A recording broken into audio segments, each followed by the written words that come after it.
Então, esta é a minha vida de dança.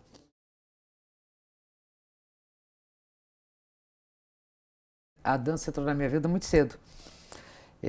Entrou com 8 anos de idade. Eu tinha 8 anos e comecei a fazer dança no local chamado Operários de Jesus, que pouca gente sabe o que eram. Eu não peguei o Velchek, mas era onde o Velchek dava aula. E eu fiz aula durante uns 4 anos lá nas Operárias de Jesus, que era no Leblon. Era um local de creche, né? Creche de orfanato. E o Velchek trabalhou lá e preparou professoras de dança. Eu fazia dança lá. Não sei como é que minha mãe foi descobrir isso lá, mas era um lugar muito bom. O ensino era maravilhoso. E aí eu fiz lá de 8 até os 12, mais ou menos. Depois eu fui para a Dona Tânia, a Tatiana Leskova. Aí naquela fase costumeira dos 15 anos, né? Naquela minha época, fazer dança não era uma profissão muito bem vista, né? Vamos dizer assim, a dança era um complemento educacional, cultural na vida das moçoilas. E então, quando deu 15 anos que eu resolvi parar, 15 anos, adolescência, etc., minha mãe achou ótimo que eu parasse. Depois eu torci a orelha e não saiu sangue de tristeza, mas aí eu parei e fui morar em Paris depois, quando eu tinha 18 anos. Quando eu fui morar em Paris, eu digo, gente, eu preciso fazer alguma coisa. Porque eu tinha feito balé clássico esse tempo todo, né? Aí quando eu fui para Paris, eu já era muito alta. Eu aos 15 anos fiquei dessa altura que eu tenho. E eu achava que balé clássico para mim era impossível com a minha altura. Eu me achava enorme. Aí fui a Paris e resolvi. Me lembro que eu fui na Salle Pleyel perguntar sobre escolas de dança e me indicaram uma Academia Internacional de Danse, que ficava em Paris. E lá tinha jazz com um professor chamado Joseph Roussillot. Nunca mais me esqueci desse nome, porque depois ele tornou-se um coreógrafo de dança contemporânea, inclusive. Então eu comecei a fazer jazz em Paris. Olha que coisa inédita. Ninguém acredita nisso, né? Não, foi em Paris que eu comecei a fazer jazz.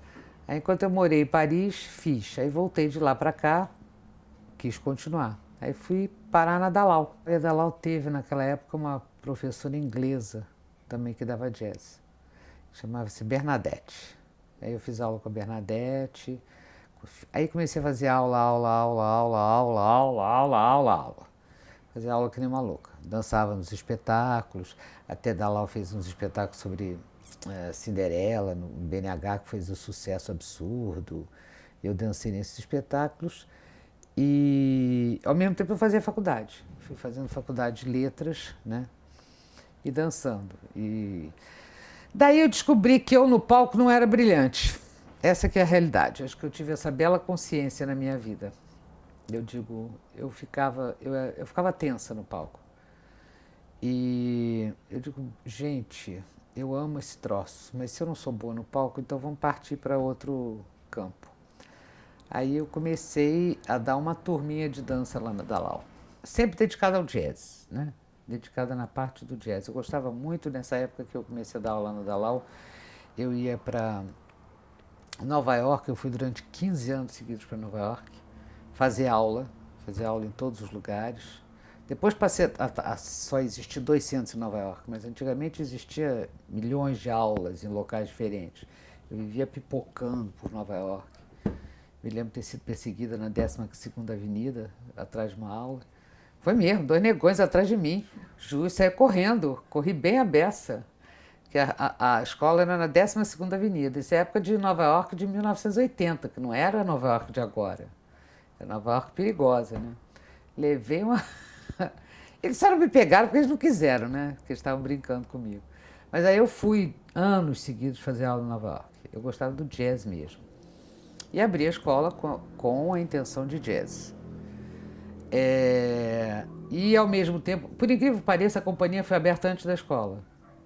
Ah, é. Porque, na verdade, quando eu tinha um grupo muito bom na Dalal e as meninas já não estavam sustentando só fazer aquela festa final de ano. Ela dizia, Carlota, a gente precisa fazer alguma coisa mais, a gente não está gostando só disso, de festinha de final de ano. Então eu montei o espetáculo, chamava-se Vacilou Dançou. Depois virou o nome da companhia, né? E quando eu fiz o espetáculo Vacilou Dançou, meio que ficou comprovado que eu tinha quase uma escola de jazz dentro da academia da Dalal. Isso não estava funcionando, né? Aí no final desse ano eu saí e abri a minha academia, o Jazz Carlota Portela. E aí fiquei junto, academia e companhia. Muita gente da companhia veio da escola, mas não era uma obrigatoriedade, entendeu?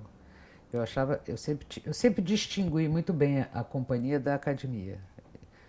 E quem tinha nível dentro da academia para entrar para a companhia, entrava. Quem não tinha, não entrava e eu pegava gente de fora. Eu sempre soube fazer essa distinção muito bem feita. Porque eu não acho que tenha que ser, sabe? Na minha opinião, a companhia não tinha que ser uma continuação da escola. Acho que para mim eram duas coisas completamente separadas. Então, nesse ponto, eu formei muitos bailarinos, isso é real. Eu formei muitos bailarinos pela escola e muitos bailarinos que trabalharam comigo na companhia e da companhia voaram pro mundo. Eu posso te dizer que é pro mundo. Eu tenho bailarino em tudo que eu acho que é no Brasil em muitas.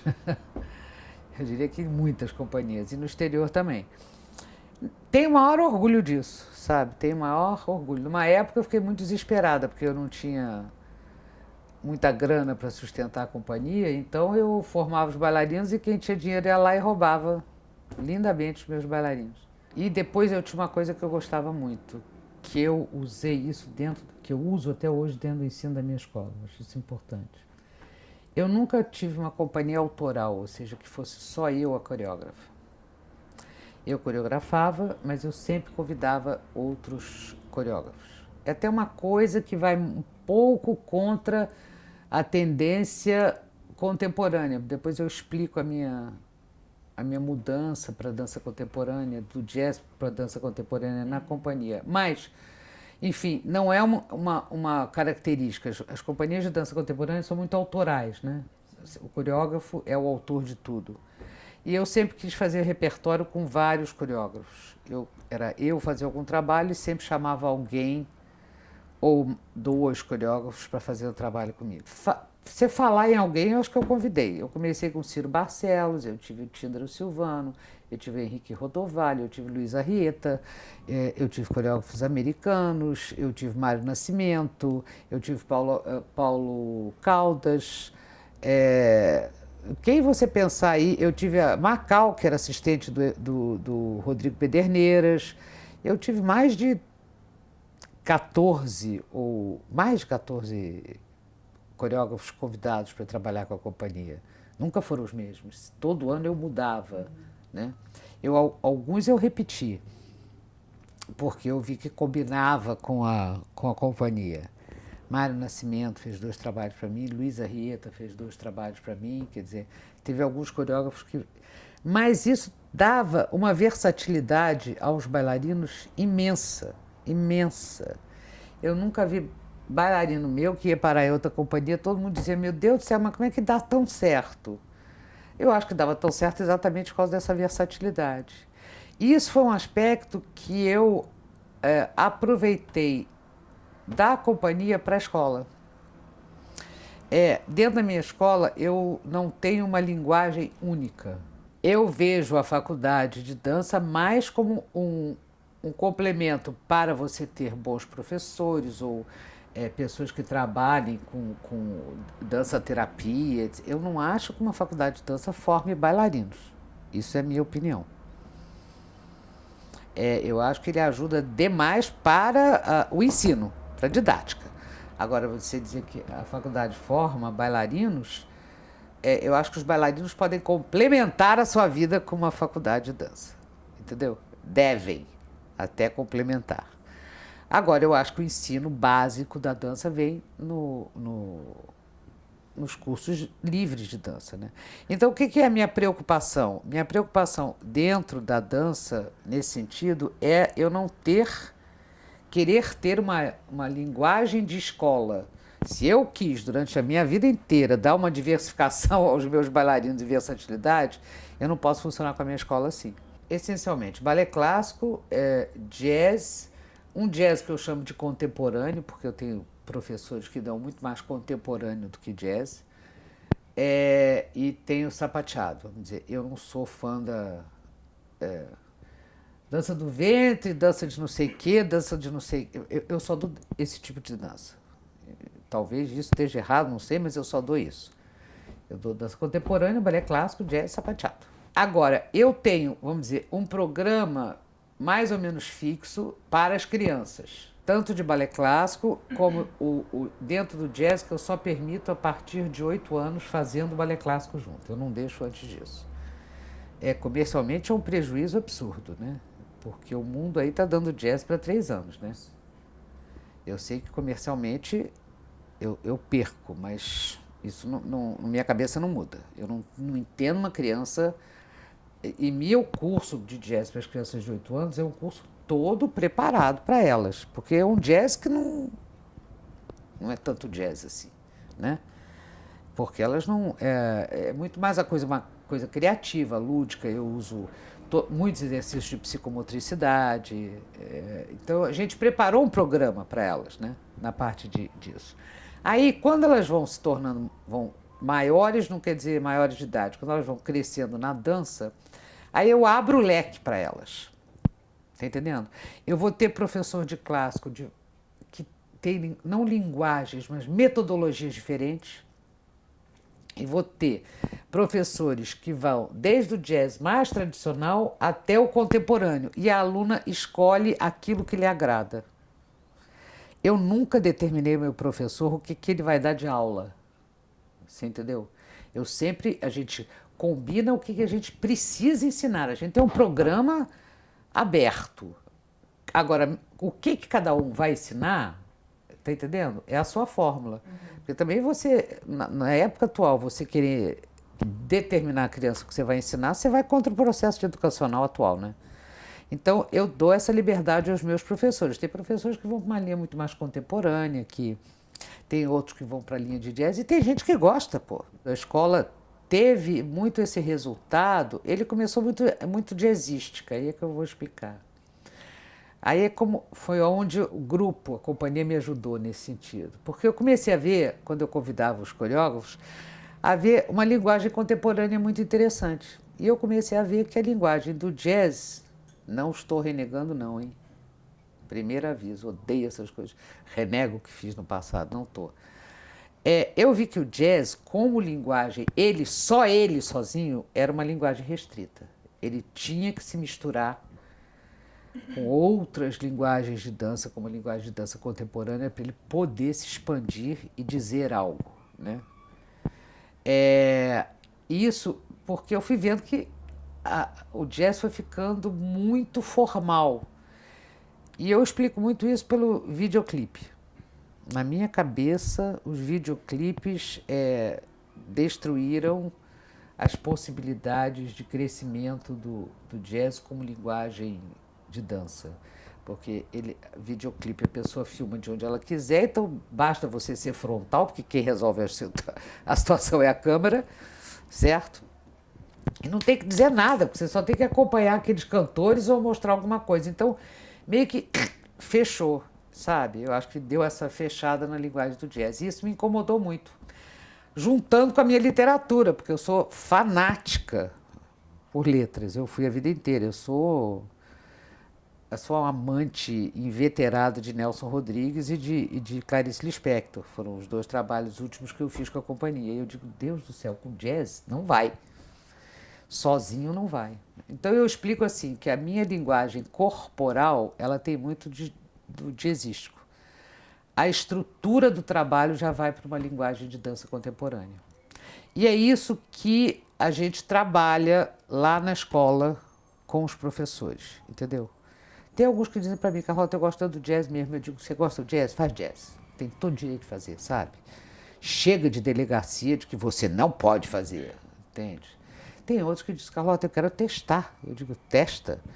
Óbvio que você não vai usar isso com criança pequena. Especialmente se você tiver professores que sabem dar uma aula de balé clássico para pessoas que eles sabem que não vão ser bailarinos clássicos. Isso você tem no Rio de Janeiro, enfim, no Brasil. Você tem professores que sabem direitinho como é que eles dão uma aula em que o importante é a pessoa saber o seu eixo. Eu acho que você tem que saber o seu eixo para sair do seu eixo. Você está entendendo? Você tem que conhecer o seu eixo para poder sair dele.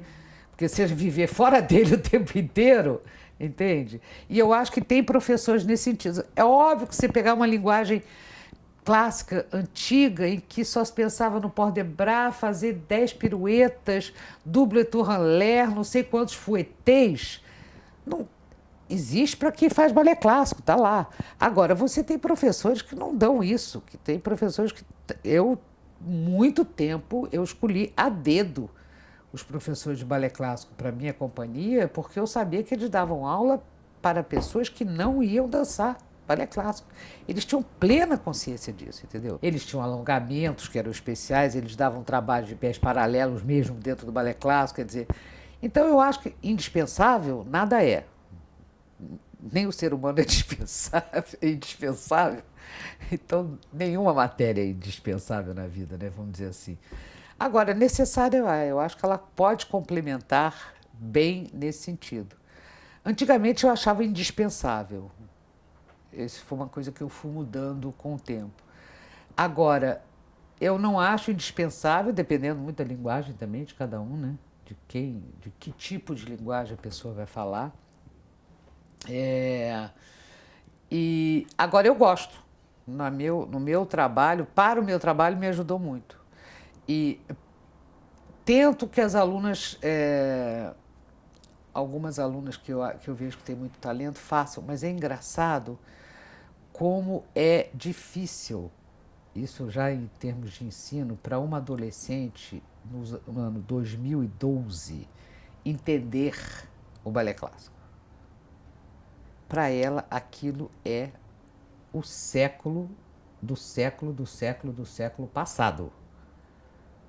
Embora minhas aulas, e olha que as pequenininhas não, você deu para entender? Porque as pequenininhas, você tem dança criativa, você tem uma opção de... É uma aula muito lúdica, já não é mais primeira posição, dá tapinha, sabe? A aula é lúdica, você tem exercícios como eu digo, de psicomotricidade que elas amam, que elas brincam, que elas se divertem. Agora, a partir de uma certa idade, onde o que o balé clássico começa a pedir é técnica, aí a menina, na minha escola então, que ela está ouvindo uma música maravilhosa lá na outra sala e o pianinho tocando, sabe? É difícil, é difícil. Eu não sei te dizer qual é a proporção de mãe que quer que a menina faça balé clássico. Balé clássico, eu não sei, existe uma proporção. Acho que tem um grande número de mães que são bailarinas frustradas e querem que a filha faça balé clássico. A única coisa que eu acho muito válido, por incrível que pareça, para quem não vai ser profissional, é a postura. O balé clássico dá uma bela postura para a criança. A criança não fica assim, né? Se eu acho que educacionalmente, porque se a gente tem que pensar também na dança nesse termo de academia como ensino, que não vai formar só profissional. Você está educando crianças. Aí eu vou bater num terceiro ponto, que é o meu xodó de atualmente, que é o meu projeto social, que eu tenho na escola. Mas ele começou pequenininho, pequenininho, está crescendo, está crescendo, está crescendo. Comecei com uma turma, já tenho 5. Eu não quero formar bailarino nenhum. PS, por favor, não quero formar bailarino nenhum. Eu quero ajudar na educação dessas crianças. O que eu faço? Eu abro para todas as escolas públicas de perto do Jardim Botânico. Todos os CIEPs, escolas públicas, etc, etc. Eu falo com as diretoras, a gente entra em contato e a gente abre as turmas. É óbvio que eu tenho uma listagem de 500 querendo fazer. Então a gente faz com os professores uma seleção das alunas de aproveitamento, não é melhor nota não. As professoras e as diretoras selecionam os que têm melhor aproveitamento e elas entram para o projeto. E aí você cai dura, porque eu só posso ter 3 faltas no ano. Eu só posso ter 3 faltas no ano. Eu nunca mandei ninguém embora, tá? Elas fazem aula 2 vezes por semana. Eu nunca mandei ninguém embora por falta. Agora, você educa crianças com dança dos professores me dizerem, Carlota, é completamente diferente as meninas que estão atualmente na escola já com 2 anos de dança. Porque eu não dou balé clássico para elas, não. Eu dou uma mistura de tudo. A gente fez uma aula louca em que elas fazem um pouco de balé clássico, elas fazem um pouco, muita coisa de como é que se diz, de exercício de psicomotricidade, depois eu dou uma coreografia. Então é uma aula que é meia preparada para elas, né? E rende de professores me dizer, a atenção muda completamente, a disciplina muda completamente. Agora, eu gosto de deixar bem explícito que eu não pretendo formar bailarinos. Eu pretendo ajudar na educação das meninas. Agora, tá causando um drama, porque ninguém quer ir embora. Eu tenho uma menina que está na escola, que foi do primeiro ano do projeto, e que ela, ao vir me ver falar, conversar, ela mora na Rocinha, ela mora na Rocinha, mas está no Jardim Botânico, eu não sabia desse detalhe, sabia? Não tem vaga para todo mundo na Rocinha, não. Então ela tem que buscar vaga em outro lugar. Eu já consegui uma bolsa dela para a faculdade de dança, e ela vai ser um estrondozinho como professora. Mas isso é um caso, você entendeu? Não quero fazer isso com todo mundo. Eu quero que elas tenham o prazer de dançar e eu faço questão que a aula seja na academia.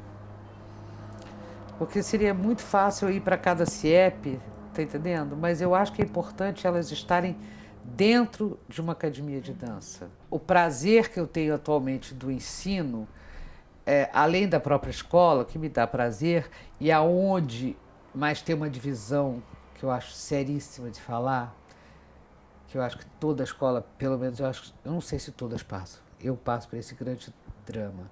Aonde é o limite do comercial e do artístico? Eu vivo assim, ó. Aonde você... Porque aquilo é um comércio, não vou negar. Você vai dizer que aquilo uma bondade? Não, aquilo é uma escola. Agora, eu não posso deixar o comercial vencer o artístico, nem o artístico vencer o comercial. É uma situação complicada. Eu chamo que eu vivo nessa linha assim, ó. Eu tendo a me prejudicar mais pelo lado comercial, entendeu? Não que eu seja uma idealista, mentira, não é a realidade. Mas eu respeito muito a dança. Eu tenho um respeito muito grande pela dança. É uma arte que sempre eu me apaixonei, eu sempre fui muito apaixonada e eu respeito ela profundamente. Então eu acho que o comercial não pode atingir o artístico de forma brutal. Você entendeu? Então é o tal negócio. Podem me matar. Faz fila na minha escola de mãe, com menina de 6 anos de idade. Carlota, você não vai abrir jazz para 6 anos? Eu digo, não. Eu acho que elas têm que ter um preparo de clássico sem ser aquele clássico antigo, né? Agora, e aí nesse termo que eu acho que eu caminho assim, entendeu? Eu caminho assim. Algumas vezes você tem que deixar, por exemplo, você não consegue ser a escola de dança Maria Oleneva em outro sentido, em que todas de uma mesma turma vão ter o mesmo nível. Às vezes é até bom, porque você tem umas que não tem jeito e que aí se espelham na outra, e aí você consegue também mudar um pouco o ambiente de quase um bullying de dança, entendeu? Porque tem um meio bullying de dança. As jeitosas gozam muito as não jeitosas, e aí você tem que ter uma professora. Isso é um fato que realmente a gente, nas reuniões de professores, a gente discute. Porque eu tenho reunião de 2 em 2 meses com os meus professores, todos, todos, todos. E a gente discute não só a parte, sabe, essa parte, porque há a menina que goza aquela outra que não sabe dançar, e que tá doida para dançar, mas não tem jeito, poxa, e ela não pode? Então, todos esses aspectos você tem que ir coordenando dentro desse lado entre o comercial e o artístico. E eu vou te dizer, eu prefiro 10 vezes uma pessoa menos talentosa e mais interessada do que uma talentosa preguiçosa. A menos talentosa, interessada, provavelmente pode vir a se tornar uma bailarina profissional, na minha cabeça, né? Agora, Então, a parte de ter parado com a companhia, eu peguei uma fase em que houve uma delegacia muito grande no, no Rio de Janeiro, que graças a Deus mudou, de que se você não fizesse um estilo X de dança, você não dava dentro dos moldes contemporâneos ideais. Então eu sofri o bullying, vamos dizer assim. Porque por mais que eu fizesse um trabalho que, por mais não que eu quisesse fazer para agradar os outros, por mais que eu estivesse fazendo por interesse próprio meu, uma dança contemporânea, todo mundo dizia que eu fazia jazz, eu morria de rir. Esse balé que eu apresentei aqui, que todo mundo disse, isso é uma coisa de existe, que eu dancei ele em Paris, todo mundo veio me perguntar que estilo contemporâneo interessante era esse e quem era esse autor brasileiro, que eu falava de Nelson Rodrigues nesse balé. Então você vê que as coisas, às vezes os ambientes viciam-se por, sei lá, por que razões de ser. Mas agora eu substituí um pouco essa parte da companhia pelo trabalho social que não é que esteja na moda não. Eu gosto porque ele é quietinho, ele é formiguento. Então ele é não quero fazer nada grandioso não, sabe? Quero fazer um bom trabalho feito.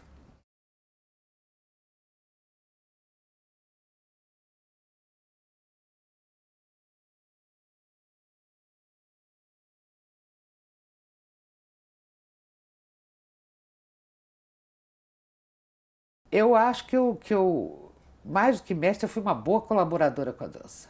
Eu acho que o termo ideal seria essa. Eu acho que ninguém é mestre de nada. Até os grandes mestres estão aprendendo, né?